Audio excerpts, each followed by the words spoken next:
We are back with another podcast. I was trying to make the intro a little longer. I noticed it cut me off at the beginning of the last podcast.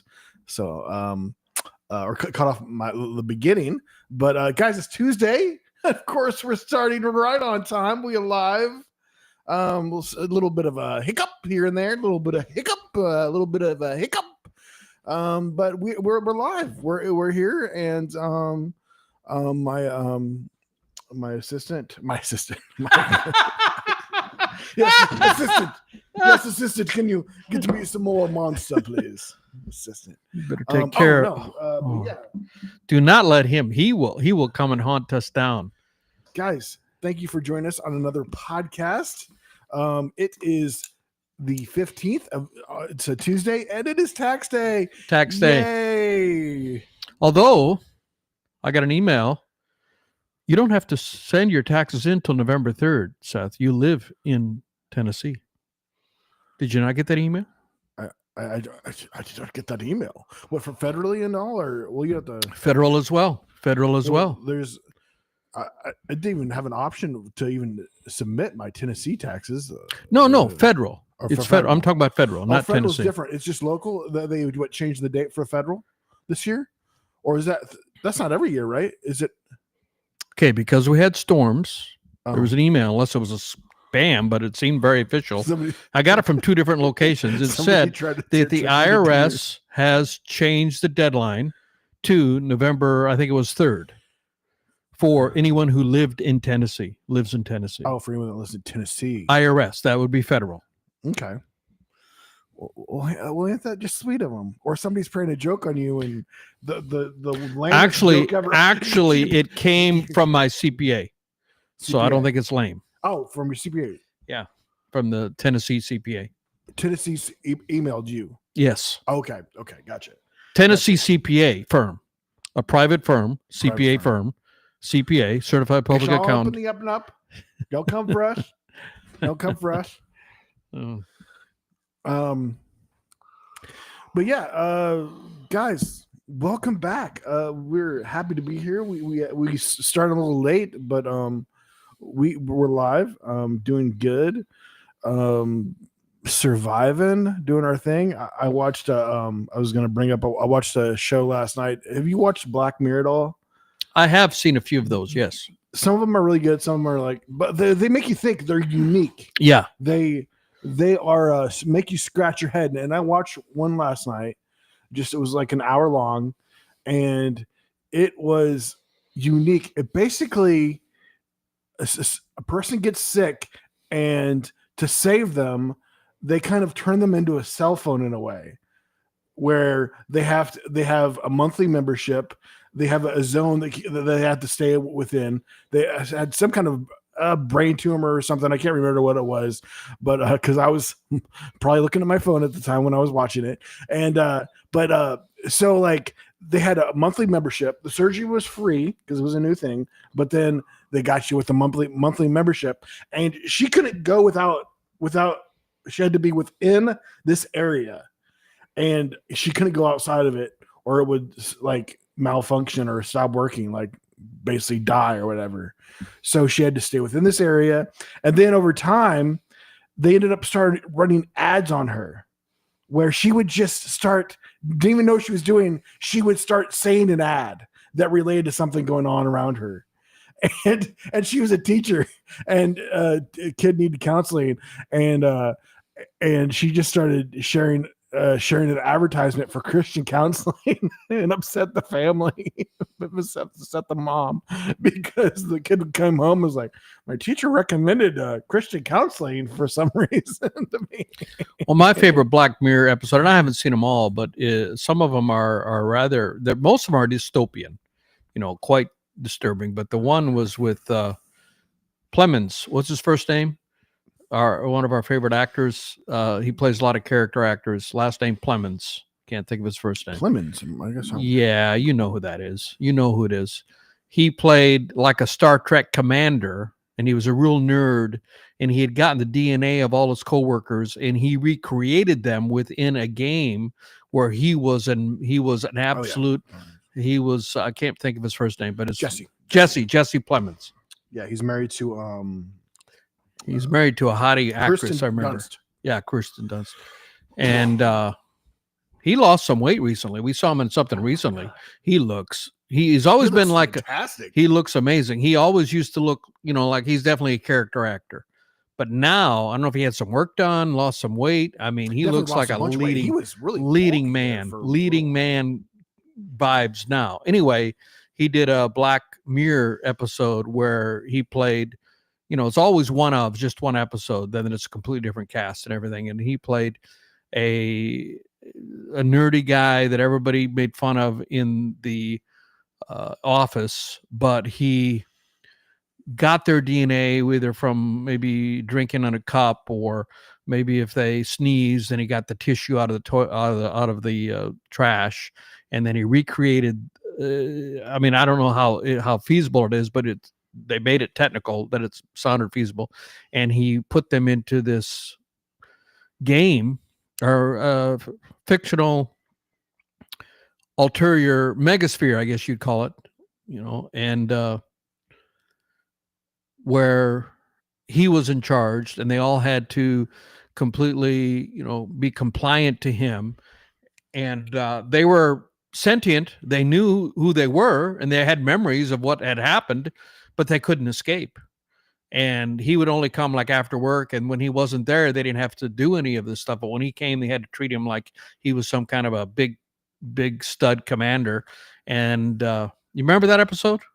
Yeah. It was pretty good. It's been quite a while since I watched it. It is. It's been years. It's been maybe 5 years. Oh yeah. To wrap up the show I watched. So yeah, basically, it kept on getting more expensive if you wanted to get rid of the advertising, because she couldn't be shouting out advertisements while she's at work. They were about to fire her, so they had to pay for the more expensive tier, and they ended up already barely affording it all. And her family, you mean? Yeah, ended up having basically to just let her die or whatever. It was sad. It was kind of sad situation, but it was kind of like weird in a way, but understandable too, because you think of the concept of cell phone, and then maybe some company out, which cell phones just gotten cheaper too for the most part. Cell phones themselves have gotten more expensive, but the service has gotten cheaper and cheaper. They've even there was even a lawsuit that went out like that they were overcharging people just because it's gotten ridiculously cheap, which is so funny to think about, because in the late 90s, like, you paid by the minute and everything, and now like depending on some situations you can have like 25, I think mine comes out to like $55 a month between the three of us, and there's just three people you can get it cheaper than that. And then and then you have unlimited. Go to Mexico, Mexico's included when we go to a bunch of islands and stuff like that. But it's crazy how technology advances and stuff, and makes things cheaper. I would say the biggest one, probably one of the biggest ones, if you think of something that got cheaper, I bet you can come up with something yourself. But the biggest thing for something that has gotten cheaper over time, I mean, there's still expensive versions of them, but TVs have gotten cheaper and cheaper. You can get a nice, practically a 70-inch TV right now for about $500, $600. And I mean, goodness, you didn't even have. They used to be thousands. Yeah. I think they, and it was just probably like a 32-inch flat screen. When they first came out, there were thousands. And then you had those biggie bulk. I remember I was all pumped when I got a big bulky one, and I think it was a 32-inch, and I think I spent like $350 on that thing. Computers. I'm when the computers came out in the 80s and 90s. I mean, well, the first ones, they were like $2,500. And in 1980s money, which would be like, I don't know, at least 10, at least double, maybe 3 times as much in today's money. And computers have gotten a lot cheaper because chips, there's a rule, and I can't remember what they call it, but every 18 months, they double the capacity of a chip. And that's been continuing. What is that rule? You have your phone there. There's a rule. No, that completely sounds. That but sounds there's a right. rule for it. It's was- got a name. It's got a name. Every 18 months, the computing capacity of a chip doubles. I don't have my phone. My phone is actually being used as a camera, so I didn't prepare by bringing my computer. But that has made everything cheaper. Anything that's electronic, chip based, has gotten less expensive. Is it Moore's law? Yeah, Moore's law. Moore's law. Okay, cool. So, and I don't know if that's continued. They're saying that because that's been going on for a long time, many years, decades, and I'm not so sure if that law still applies. There has been recent talk that you used to have to update your computer every few years, and now they're saying there really isn't that requirement anymore, and people don't even use computers like they used to. People do everything on their phone. Phones have gotten more stronger and more capable. Cell phone And is a computer, I would say. Yeah, I would consider it a computer. The screen is. I'm of a generation where I can't. I've got a mindset. I've got to have a computer to do all those serious work. Yeah. But some of my tenants, like in South Dakota, there's a tenant, and he does everything on his phone. Contracts back and forth, signs the contract, everything, and sends it from his phone. He's out in the tractor. He's a farmer, and he's out in the tractor, and he does it while he's working. He doesn't have to wait to get back to his home because he uses his phone. So we're big iPhone people, and supposedly we're a year away from them having a flip of an open up screen. Oh, really? So I'm looking at it. I was like, at first, like when it came out, other ones came out with a couple of years. I'm like, I don't know. But then I was like, when it's closed, you still have the regular size phone, and then you flip it open and you have big screen. I was like, man, I can watch stuff and do so much more room there. And really, so iPhone's gonna be that. It's looking like that. That's the rumor. And then the crazy thing is that the thickness is going to be about the same as this phone be about the same thickness. Well, the technology has always been there, and iPhone has, as far as hardware, is always. I mean, let's be honest. And I'm an Apple fan. All my everything, all my computer, my laptop, my main computer that I do all my video editing on, and my audio work, and I do my DAW, and I record all my albums on, is an Apple. And my laptop, when I want to check up on social media, and I go to like First Watch or a restaurant, and I pull out my laptop, that's an Apple. And my iPad, where I do all my CapCut editing for my shorts, that's an iPad, that's an Apple. My phone is an Apple. So I'm an Apple guy. But let's just face it, Apple hardware is always a few years behind the other competitors. They're slow, but their software is what makes everyone so loyal to them. But they've, those screens have been around for maybe 5 years. Androids have had them. Those screens that fold open. Yeah, you're probably right. And those, the big thing for me with Apple, and just the way it feels. The user interface. The interface is just insane. It's the software. People are rabid fans of Apple because of the user interface, which is the software. The hardware is not cutting edge, typically not. It's usually behind. If you can get better, more modern hardware with other phones. But the camera's pretty good, but still, yours is probably just as good or even better. Sometimes somebody else will come out. Usually come out with. And now aren't there 3 main systems? Google has phones, or is that Android? No, there's 3 different main types of phones, right? Isn't it Microsoft and Google and iPhone? Windows, no, that's not phones though. Are there 3 different operating systems for phones, or are there only 2?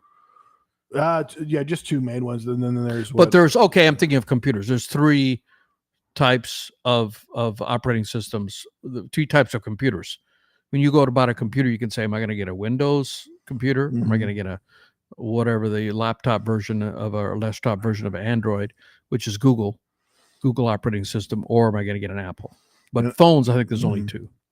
Then too, I mean, the first thing that pops in my head when you're thinking of like either Apple or like like Microsoft or whatever, gamers, all gamers go straight to Microsoft, right? Windows, yeah. Windows, and it just the really they're not the games just don't work well with Apple. They're just not compatible with Apple. I don't know why. And the mods, you can modify them. All the modifications. And modifying an Apple. Yeah. There are people who do Apple mods, but boy, you got to be really brave and really on the edge.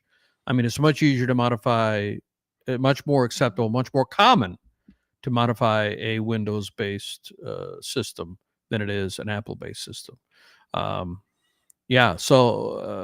Apple has gone for the creatives. I don't know of any music recording studio that doesn't use Apple.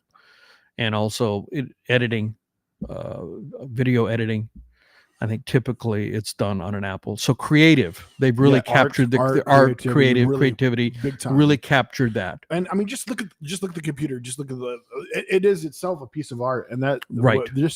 Well, they can't see that, but yeah, I mean, just my iMac right is sitting here, just gigantic from 2015, iMac. And it's like a sculpture. My older computer. My new one is a studio. Which I got. Do you not use that at all anymore? Sometimes when I need, mainly I use it. I was going to sell it. But if you think about it, I might buy it off you.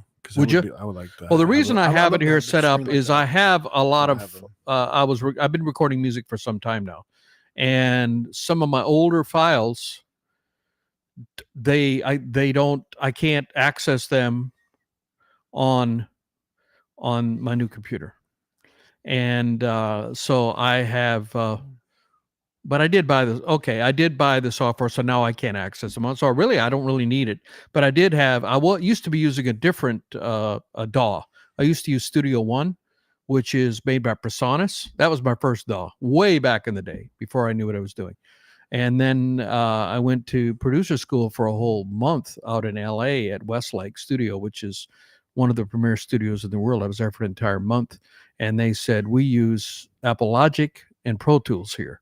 And so I used Pro Tools. I learned Pro Tools and I learned Apple Logic. And after I left, I used both of them for a while. And then I gravitated toward Apple Logic. I just found the user interface to be easier. And so my Studio One, so my Studio One, they still make it, but all the songs I worked on prior to that, and I have a bunch of songs that I wrote and started working, and I had, it's fast. I'm further along than just starting from scratch. I've got some drum beats in there that I could use or at least modify, and maybe some guitar parts that I played. And if I got those files, it would move me along by getting the song out faster. And so that's what I use this. But now I just got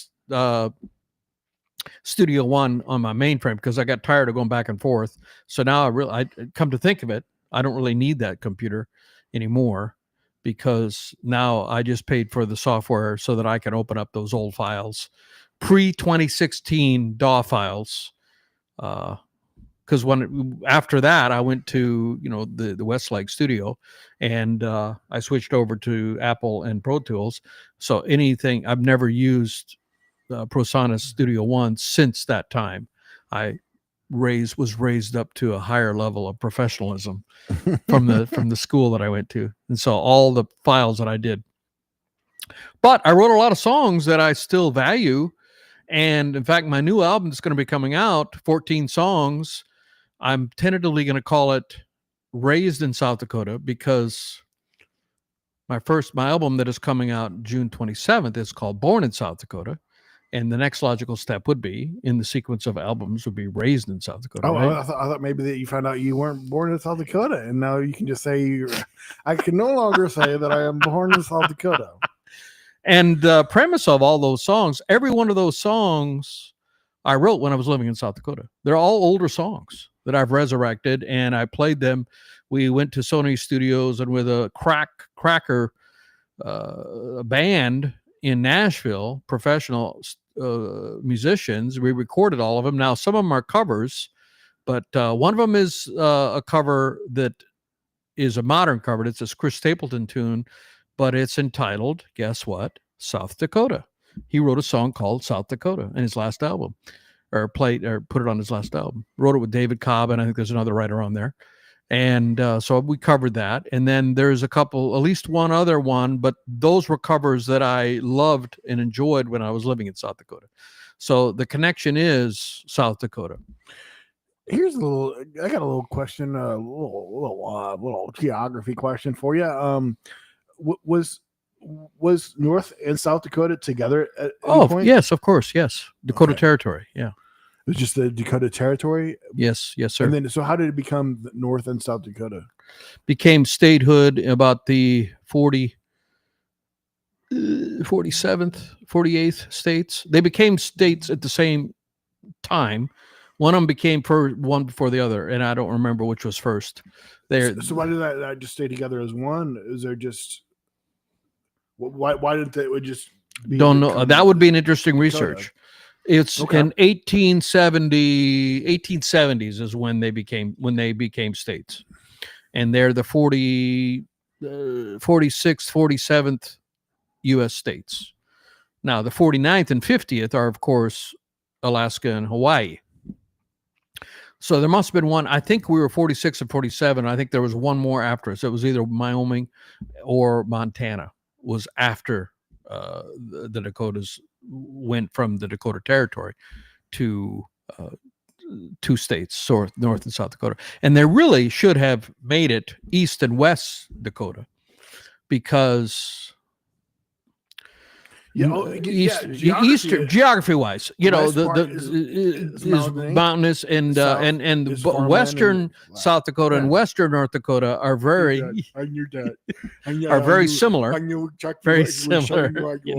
Badlands, they both have badlands. There's badlands in North Dakota, which is very rugged terrain, and they're very much more, I guess, kind of like Yellowstone-ish, for lack of a better term. Western cows and independent spirit. And the eastern half of South Dakota and North Dakota is much more agricultural, developed farming and cultivated crops. And so in fact, the eastern half of South Dakota and the western half of South Dakota are like two split personalities, two radically different, because western South Dakota people are much more independent, cowboyish. They don't care for big government. They don't care for government. Not that eastern South Dakotans do, but farming does rely a lot on government support. If you're doing a big farming operation, government support is very important. In fact, 40% of the revenue from farming is from government supported programs. So you take that away, and a lot of the U.S. farmers would fail. There's crop insurance. There's price supports. There's a lot of things that go into that. So, but people in the West, they're much more independent oriented. And I would say, like the show, like Yellowstone, although it's not set. Well, it's set in Wyoming, Montana. Well, where's it set? But the Western Dakota is very similar to that, and Western North Dakota as well. We haven't told a grandpa story in a while. What grandpa story are you South thinking? Dakota. Oh, there's always one scroll on it. Of course, the most famous, I think you told me even a couple times on here, is the we'll tell it again, but I was just going to reference it, is the changing oil incident at Walmart. That's probably one of the best ones out there. But he's just a very interesting character. My dad, yeah. My grandfather. And well missed. He's passed away 2017. 2017. Yeah. It's so crazy to think that, I thought to myself and was like, wonder what my grandparent, on both sides of the family passed away in 2017. And then COVID came 2020. And I was like, well, I wonder what they would have thought. Oh, grandpa would have been so annoyed putting on a mask. So, oh man, he would. Yeah, he refused to wear a seatbelt. But the funniest thing is, so his favorite place, I think I mentioned this maybe before, but one of his favorite stores to go to is Menards. Yeah. Save big money at but he Menards. would make an exception to go into his. He'll probably happily put on the mask. He'd love Menards. Absolutely love Menards. They catered to him. They would give away free things. He'd get things in the mail, and you could convert him to a free ranch or something. And he would always, in his latter years, because he didn't drive much anymore, and the nearest Menards was, an hour and a half from him. And he didn't drive much. Or, no, Watertown. How far is Watertown? Watertown is an hour. At least, no, hour and a half. Hour and a half away. Watertown. Oh, I remember being is there Menards in Huron? There might have been a no, I don't think there was. Anyway, he would give me these coupons and ask me to, you get that brook leg from your dad. It only takes you an hour. He would give me and say, get this free thing, and they had it down. I mean, because my dad was a sucker for, if you gave him a free meal, he would sit through any sales pitch that you wanted to give him. You mean there's a free meal involved? Doggone it, I'm going to go. I don't care what you're saying. I'm going to listen while I eat my free meal. He had millions of dollars worth of farmland, but yet he was I remember going with him to at Christmas time, all the banks would put out, cookies and donuts. And he would go to banks that he didn't bank at and go in and just stuff his pockets with the cookies. And I remember I was there with him, and the tellers giving him death eyes. She knew what he was doing because she knew he didn't bank there because it's a small town community. And I'm like, I do not know this man. I do not know this man. Oh my God. So I'm sure everybody has funny stories of their family members that they tell over and over. I mean, it's kind of like a way of remembering your loved ones, maybe that have passed. Yeah, you see some funny clips here and there. I think the first one that pops in my head is that some people have been doing to their grandparents have been playing Grand Theft Auto 5. And it's so realistic to their eyes. And their grandparents think it's real. Yeah. What is going on? The car is just flying across the screen. Yeah. What is going on? Yeah. I can't wait till Fast and Furious 6 comes out. It's gonna confuse everyone. So we saw a great show on Netflix, very heavy show, Adolescence. 4 episodes. Oh my gosh, so heavy. It was Netflix, wasn't it? Yeah. And Adolescence, if you haven't seen it, it's a British show. Mm-hmm. And so we have to have captions. We got to have subtitles because we can't understand. And even if the words, we don't know what the words mean because they use, you got to Google what they're because they use different, their slang is different. And it's every episode, I think there are 4 episodes, weren't there? 4. Every episode is like an hour long. It's one camera take, no cuts, which requires an incredible amount of coordination because you're following, the camera person is following someone walking, and then someone has to hit a cue and walk out in front, and all of this interaction is going on. There's no retakes. Well, maybe they did the hour episode multiple times, but you'd hate to be, you're to the 59th minute. You're to the 59th minute, and somebody messes up, and everybody's going, we got to do it all again. Yeah. So that, number one, from a technical standpoint, from a cinematography standpoint, I remember so you definitely have all your lines memorized. Yeah. And I remember the movie with Clive Davis that was from the aughts that was about something. It was about the fact that nobody was having kids, and the youngest person in the world was 17 years old.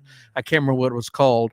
And the first 17 minutes of the film, which was a car chase, and there were car wrecks, and that was one cut. And that was quite an accomplishment. Now, of course, that was a higher degree of difficulty because you got cars crashing into each other and stuff.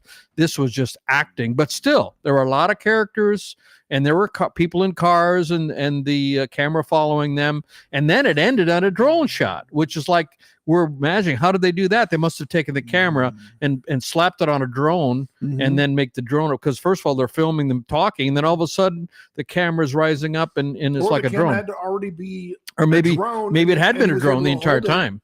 Hold it. It was just crazy. So basically, it's 4 episodes, and each episode is one single shot. And so basically, and they're about an hour long. Everything, right? About an hour, roughly. Yeah. So everything's happening within that hour.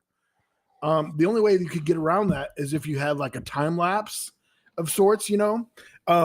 It made me think of another show that Tom Hanks, I don't think it's come out yet. Tom Hanks has a movie where it's the same shot. Okay, it's just one camera and it's one view the entire movie, and it just things the years go by in front of this one shot. So it goes from like the house not even being there to like maybe thousands of years ago to like over time, and then this house is built, family lives there. That's fascinating stuff. Yeah. Using technology and cinematography stuff. So anyway, so that's an interesting thing about it if you haven't seen it, but that's just one small aspect of it.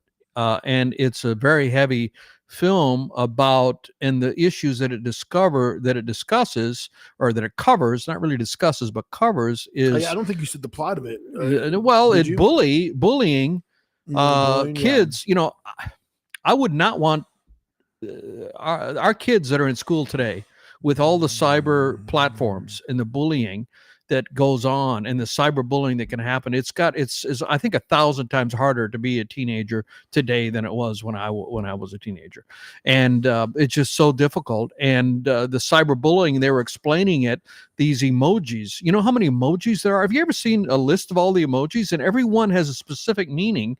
And for a guy of my generation, I'm like, okay, just give me a smiley one, and just pick one.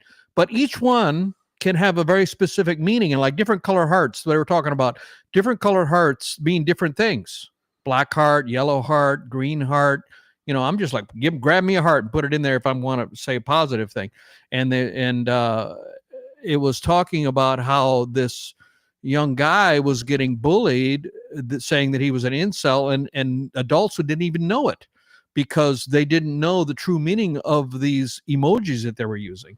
And so there was bullying going on, and there was a murder, and not to spoil, but I mean, that happens in the very first scene of the first episode. So there was a murder, and then who did it is what the whole thing is about. And then it also studies parenting, and the parents, did they fail as a parent, and how difficult it is to be a parent, you know, and live your life and support. And the father had a plumbing job, and he you know, his business took off, and he's supporting his family. He's working from 6 in the morning to 8 at night, and he feels that he did neglect his son. Well, you got this responsibility supplying for your family and providing. I mean, how do you balance that? And as a parent, that I think are some very real issues that our people wrestle with. And so it's an amazing, thought-provoking show that if you're interested in those subjects, I would encourage you to check it out. If you haven't already. Maybe you already have. So give us a comment on what you think or what you thought. Maybe you didn't like it. Maybe you would just extend abortion until you're like 12 years old. These things could be fixed. Come on, government. You're doing such a good job. You're killing all these babies. Let's extend it. Let's make it work for everyone. It's not even funny. You laughed. I did. Gotcha. I did. Yeah. Like, I'm why am I laughing? I shouldn't be laughing. So that's something. And then we got the NBA playoffs starting. Yes, tonight. The play-in start tonight. I was watching the games. We've switched over to the sports version of No Sugar No Cream now. Shh, don't tell them. They won't notice. Shh. And what were you saying? Oh, watching the game, Warriors game. You know, I was going to tell you. They lost that. It was, so close. It was a close game. I figured out why you were such a Luka fan. Oh, my gosh. I figured it out. No. Without sharing, Tim, because his number is in our address. Oh. Don't give the complete address, but his number is in our address. 6732 Wallaby Lane. 77. Oh. Mm-hmm. You are representing where we live. That's not my favorite team. Yeah. So, Luka now, for many years, Steph Curry and LeBron James had been the best-selling jerseys, but now Luka 77 has taken over the new guard. The new guard is taken over. Yeah, with that crazy situation. We talked about it one podcast. That he Yeah, got so everybody traded. who It was a fan of his, now they got to craziest buy a new trade of jersey the because he's year. with a new team. He's with Yeah. the Lakers, and the Lakers have a huge fan base. I mean, it's LA. I'm excited to see the playoffs. It would have been the Warriors playing the Lakers in the playoffs first round, but now the Warriors got to do the play-in to even get in the playoffs. So I'm not even sure who's playing the Lakers, but it'll be interesting to see. Celtics looking good. I mean, I think everybody's healthy. They're Scalabrini was talking about who is because they were talking about now the coach for the Celtics. He cracks me up. He's so deadpan. He never smiles. He's just serious. Missoula. And he also is kind of negative. He was like, we're all, and he's right. He said, basketball doesn't matter. We're all going to die soon. And it's only a game, although he still wants to win the championship. And he was saying, so in the last few games of the season, there's some jostling there. Who do you want to play? Who do you want to face in the first round? And he was asked, and then who do you want to face in the second round? And he immediately said, well, there's no guarantee we're even going to get to the second round. And that's true. That's true. There's no guarantee. Just like there's no guarantee that we're going to wake up tomorrow. There's no guarantee that we'll have air in our lungs and our heart will be beating. God grants us the grace to give us another day. But there's no guarantee that the Celtics. Going to bed tonight. There's no guarantee that the Celtics will make it. Survive. That the Celtics will make it to the second round. And in fact, Abby Chin, who's the sideline reporter, said that since the Warriors repeated in 17-18, roughly in that time frame, the defending champs the next year has never gotten out of the second round. Let's keep any sharp objects away from Tim. So if the Celtics get out of the second round, they'll because they're defending champs, and they, the defending champs have not gotten out of the second round since the Warriors did it and repeated in 2017-18. I think it was 17 and 18. So it's really hard to repeat. Really hard. Well, we know Celtics don't deserve to win this year. They've won enough. They got their number. They are good. They're good. Let's give it to somebody else. Maybe let's give it to somebody. I think the top odd is Oklahoma, actually. Oklahoma City. Didn't you think they were struggling a little bit, or maybe they weren't playing their starters? Was that game they weren't playing their starters? That was the Cavs. The Cavs were playing. Okay. Went to overtime against the Pacers, but they weren't playing any of their starters. I didn't realize it until I dug into it. Donovan Mitchell was sitting because they'd already gotten the top in the East, but they still took it to overtime, and then the Pacers did win. But the Pacers actually are the Indiana Pacers, small market team that nobody talks about. They are scary. They could do some upsets. They could do some damage. The Indiana Pacers. Would you say that they have a good pace? Interesting enough, I think they play at one of the fastest paces in the NBA. Their number of plays per however 48 minutes or however they decide that, wherever they determine that, there's a stat or how fast you play, and the Pacers play fast. They wear you out. That's part of their strategy. They don't rebound very well. That's their weakness. They don't do much rebounding. But boy, do they play fast. That's up north. Is that where you get my cigarettes, Tim? That's where I get your cigarettes, Deborah. I appreciate you always get my cigarettes.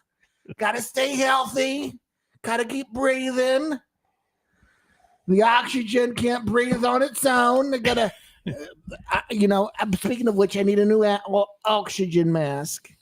So would you explain for the new ones, what are you talking about? Why do you mean Indiana? Why would you get your cigarettes in Indiana? You don't get your cigarettes in Indiana. Where do you get them? It's I'm going to mess this up. I thought Deborah was explaining it. You go to Illinois, right? No, no, Kentucky. Kentucky Fried Chicken. Might as well get me some Kentucky Fried Chicken while you're at it. Wait, did Deborah go? Where'd Deborah go? Deborah left us now. I'm here. Calm down, you conspiracy theorist. Can you guys believe this man thinks that cigarettes aren't good for you? They're claiming that it kills people. You might as well be a flat earther. Goodness. Opinions gracious, expressed by conspiracy. Deborah do not reflect the opinions of the No Sugar No Cream podcast. Please be notified. Deborah has her own strange opinions.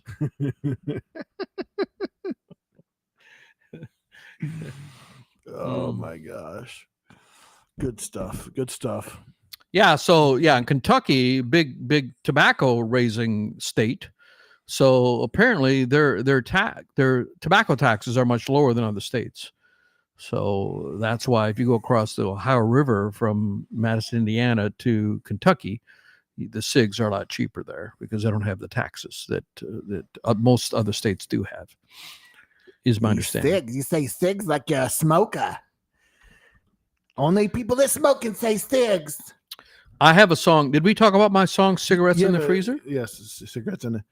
Deborah should have an appearance if there's a music video. Yeah, Deborah should be in. So I got this song that's gonna be coming out. One of the 14 songs that I recorded with the Cracker Jack band. Cracker Jack. That's not right. Cracker. Great band. They're not. Cracker Jack implies a poor quality. It wasn't poor quality. Cigarettes in the freezer. Anyway, so yeah, I wrote this song when I was in South Dakota because I was in a convenience store. It was in a convenience store. Yeah, Deborah will maybe can do a probably should do a chorus there in Cigarettes in the Freezer. And I went to the convenience store. Visual only. Visual only. I went to the convenience store and late at night to get a snack because I was hungry for a snack. It was like almost midnight. It was a weeknight. And this woman in front of me had a whole carton of cigarettes. And I don't know, I struck up a conversation with her. And somehow, I think there was a line was long. I don't remember exactly why. I mean, I guess I was feeling friendly that day. I'm normally fairly introverted, and she said that she realized that she was out of smokes. And so that she wanted to get some so that she had some when she woke up. And she said, cigs don't keep that long unless you keep them in the freezer. And I'm like, I'd never heard that before in my life. Yeah, maybe because I thought. But somebody else mentioned somebody else confirmed that they put cigarettes in the freezer. And I don't remember who it was, but I heard another data point that people do keep them in the freezer. We as a joke put somebody's cigarettes when I was a kid. I remember somebody's cigarettes to hide it from them in the freezer. I was like, I thought that would ruin them or something. Like I would think. Well, I guess it keeps them from going bad. I guess so. She said cigs don't keep that long unless you put them in the freezer. And I'm like, man, I'd never heard of that. So I'm always looking for a good hook. Usually when I write songs, the first thing I try to come up with is the hook, which is the phrase, which will be the title of the song, which will be the first line and usually the last line of the song, the hook. And Cigarettes in the Freezer, which is unique.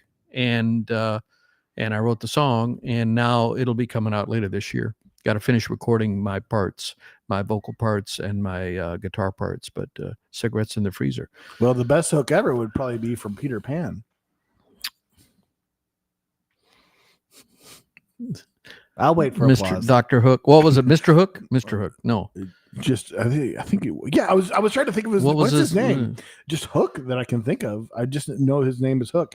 But no, he had a name, right?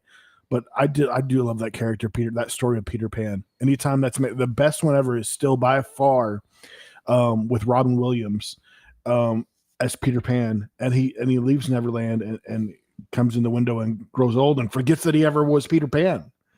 And he ends up going back, and it's so well done. But have you seen Hook with Robin Williams? Have you seen it? It still holds up. It's quite the classic. I don't think I have. Quite the fun-loving movie. But you're not a big fan of sci-fi stuff. I mean, no, I'm not. Sci-fi, I usually care more for realistic. Without any supernatural, that's just I like great acting, and I don't want something to be. I like mob stuff. That's why I like. What's the one we've been watching with? Mobster, Mob City, Mob's Land, Mobster or something.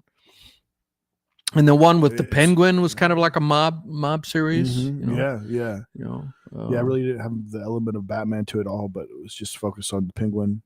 And yeah, that you get that mob mentality. But yeah, we started watching the new Paramount Plus show. Yeah, Mob City, I think. mobster. I know it's Mob something. I think it's Mob City. And it has amazing cast. Pierce Brosnan is in it. Helen Mirren is in it. Who's the main guy? Plays Harry. Where's it? Mob. Yeah. Why is it not coming up? But yeah, amazing cast. Good storyline. Got to have the subtitles up again because it is once again a British show. Even more because Even it's more, slang, it's street slang, even more slangy than Adolescence, the movie Adolescence. And you know, the thing about it is the best actors are often British because of their farm system. They have so many live theater productions going on. And Mobland. And Mobland. that's how you get better. Use 10,000 hours. You know, the Beatles got great, they say, because they were playing in a cabaret in Hamburg, Germany, and they were on stage for like 8 hours each day playing for the blessed shows. And you put in 8 hours a day in front of a live audience 7 days a week or 6 days a week, whatever it was. I mean, that gives you a chance, not necessarily that you'll get great, but you got a chance to hone your craft. And so the UK has a lot of, I mean, they have this building that I read this article about. An American actor went over there and he said he never wanted to come back because the support system they have for actors and how so many productions going. And then obviously people must go to them. I mean, you can't just, you have a play without some audience who want to go see it. You said right, the key word there would be support, whereas in Hollywood it's nothing but backstabbing. yeah. And they're all, and he told me the story about, it's this building that all these different levels is a theater and all this level. And as you, if I remember right, as you go up to higher levels as your production gets better, and people were shouting as people were. And I guess when you end, say they're in this elevator and everybody, all the whole cast is going up or down in this elevator, and everybody was cheering them. I vaguely remember the article, but it was it's a place in the UK where every level is a different theater for a different production, and all the actors and actresses are supporting each other, and it's just big, you know, a big place to develop your chops. And although the UK is only, based on my rough memory, is only about 50-60 million people, but for their population, they win an awful lot of the Academy Awards because they have great actors and they come and over actresses. and speaking their British accent. We're like, what? They were speaking the English. So it's the development. It's the development that they have and the support network that they have. American accent. They develop great actors, and we have great actors as well. But disproportionately, we have a lot of actors and actresses that are stars that are from other countries. Canada, for one. You know, Canada is only 10% of the population of the U.S., and I would say our celebrity actors and actresses are more than 10%. And just some of saying, the biggest ones like Ryan Reynolds, and yeah, you could just sit here and name a whole bunch of them. You know, and I can't think of them off the top of my head, but even, well, I mean, you got Jim Carrey, Justin Bieber, one of music, the biggest musicians ever to live. I'd say he's got to be in the top 10 at least. And I mean, Canada's taking over. I mean, sorry, there's a little bit of sarcasm, but Shai Alexander is probably going to be MVP. He's a Canadian.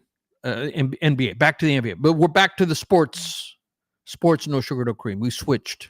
What? Quickly. Nobody notified me. Kim, I must have a written notice. So if we're gonna change. So the top 5 MVP candidates, the last I read, it might have changed in the last week or so, for MVP for the entire year for the NBA. Number one was Shai Alexander, he's Canadian. Number two is Jokic, Serbian. Number three is Giannis Antetokounmpo. I murdered his Watch pronunciation. your language. He's from Greece. And number four is, of course, the Celtic, Jason Tatum. And so Jason Tatum is the best American playing in the NBA, but he's only, based on the MVP voting, the fourth best. So, foreigners are taking over the NBA. And then fifth was LeBron, which is amazing. LeBron James is 40 years old. He's in the top 5 for MVP voting. That's amazing. Yeah, most of the people that came into the NBA when he came in are long since retired. Long since. What's the average life? It's not too much longer than NFL, right? NFL, I think, is only 3 seasons, right?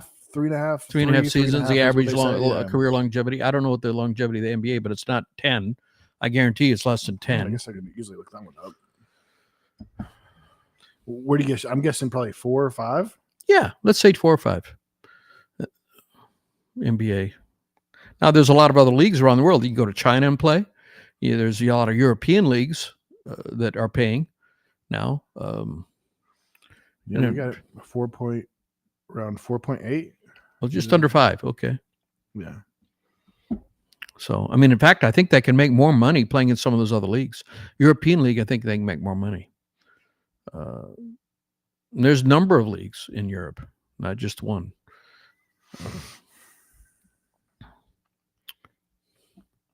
And, well, the tallest men in the world are not Americans. The average height of Americans are way down the list. We are maybe 15th or 20th when it comes to average height of native-born Americans. I think the tallest is Dutch. On average, is about 2 inches taller than the American male. Now, there aren't that many Dutch players, but Serbia is way up there as well. Serbians. It's just really interesting that just the average, which is Jokic is Serbian, of the NBA itself, just in the last 10, 20 years, has probably gone up a few inches at least. Yeah, and then you got Wemby, who's 7'4", I think, and you got, being over 7 foot is not that uncommon anymore. Wilt Chamberlain dominated. He was 7'1", and he was a freak. Back in the day, there weren't that many other 7-footers. But now it's not uncommon. I think we looked up averages. On the low end is 6'2", I think. With the average, average. And here's another stat for you: if you're 7 feet tall, if you're a 7 foot tall man, you have a 1 in 7 chance of playing in the NBA. Yeah, 6'6". You can't. The old saying: you can't teach height. You can't teach height. So if you're 7 feet tall, you have a 1 in 7 chance. We have a 6 to 7 chance of being 7 feet and having people always ask you, "Are you a basketball player?" So you have a 6 in 7 chance of playing. Do you play in the NBA? No, I don't.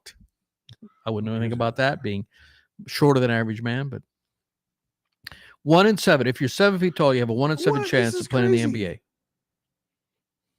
The average height in 1960, 6'5". That surprised me. Less players though too. I bet that probably was. That surprises me that it's that high. 6'5". And what is it now? 6'6". Just 1 more inch. But here, let's look at 90s. I bet it probably went down a little. Well, a lot more players too. But in the 90s is 6'7". So it's gone down. The average height has gone down, is what you're saying? A little bit, yeah. And that's something. That's something. Well, I know there were some big guys. There was the guy from China. What was his name? Yao something. He was like 7'4". And then there was Rick Smits. He was either German or maybe he was Dutch. He was probably Dutch. He was 7'4". He played for the Pacers. But my buddy Jimmy, who's from Indiana, was saying how easily he could be injured. He was always injured. When you're that tall, there's a long span that can be injured.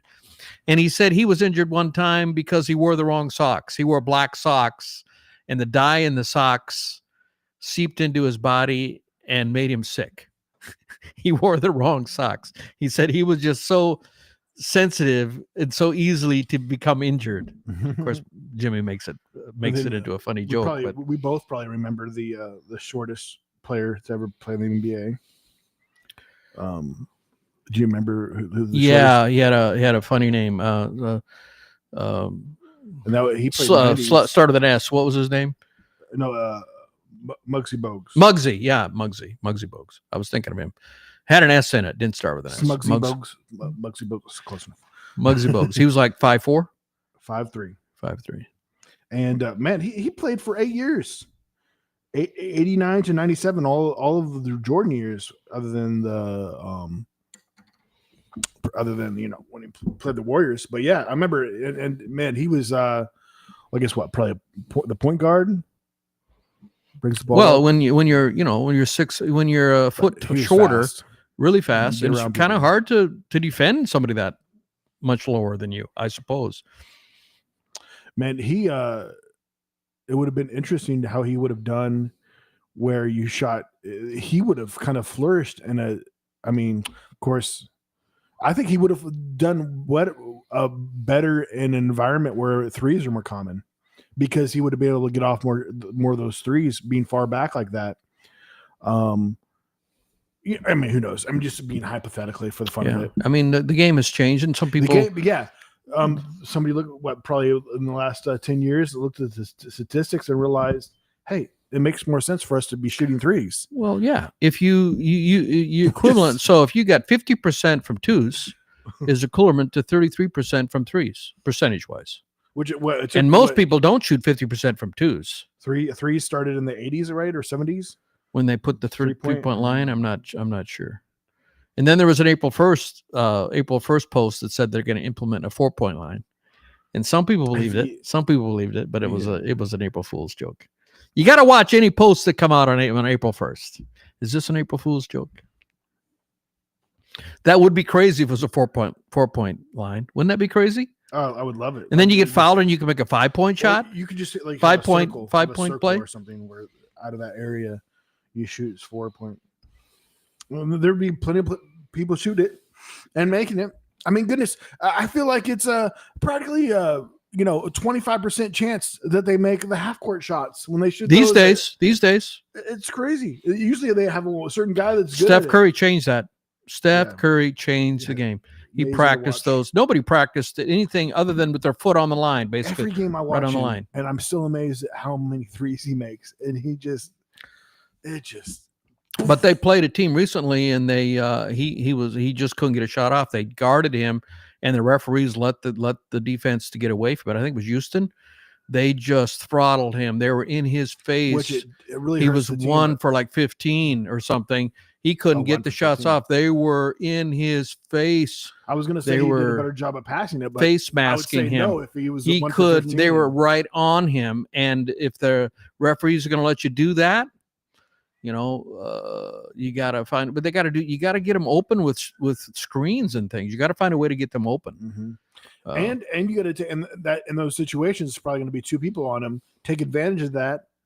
Somebody else has got to be open, and somebody else can shine. And here we are. We're coaches, guys. We know how it works. Yeah, so we're excited about the playoffs. It's going to be interesting. Going to be exciting, and yeah, I have to finally get there's a couple of good. The Accountant 2 came out today. I'm really excited about that. The what? Accountant. Accountant. Yeah. The first one was really good. Is that Ben Affleck? Mm-hmm. Yeah, mm-hmm. I saw. And then 2 has another good actor with him. Is that a movie? That's a movie. Mm-hmm. I remember the movie. Yeah, he played a hitman, right? Or hitman. I don't think I ever saw all of it. I saw part of it. Comes in and does auditing, and then finds out that they've been stealing from the company, and then he also doubles as he will take them out and kill them if you want them to be killed. I think isn't that the premise of it? Something like that. I didn't realize that he was. I mean, or yeah, he probably if he finds out how something like that. Sounds good to me. Sounds good. Fantastic. I mean, it's hard to come up with unique. I think it's hard to come up with unique concepts for shows, probably. I mean, that's why And there's it's so so risky, many so redos. expensive. You take an already established universe like comic book universe, Marvel or DC or whatever, and it's less of a gamble to make a variation on that story, or Star Wars, or even Star Wars. Apparently, they're trying to sell the Star Wars the Juggernaut, and Disney is. And then didn't we read that James Bond got purchased and bought out? But I'm pumped about that. Amazon is Amazon really got it. hit it out of, has done really well with the action. Reacher, there's that show Reacher that's done 3 seasons. Amazing. I think you've watched a little bit of it with me. Well, Amazon probably has a budget that Amazon and Netflix as well. They threw There's so much money at Mr. Beast. Well, and it hit too, so that helps. Was that a moneymaker for them, you think? Big moneymaker. They got the biggest amount of views. They had a crazy amount of views. I think they're already planning another season with him. But I was gonna, Ben Affleck's best friend, Matt Damon. He really broke it down really well and said which makes completely sense. Why there's such a struggle, to make a movie nowadays. And I mean, when I say this, you're gonna be like, well, yeah, that makes sense, of course. But so back in the day, they came out with a movie, and then they'd get the box office and all that. They had the budget and whatever. Say it costs $100 million. They make just say they make $100 million back. Then it goes to DVD. They could make another 25, 50 million there. So sometimes even more than that. So you had the DVD run where all these DVDs were selling, the rental market.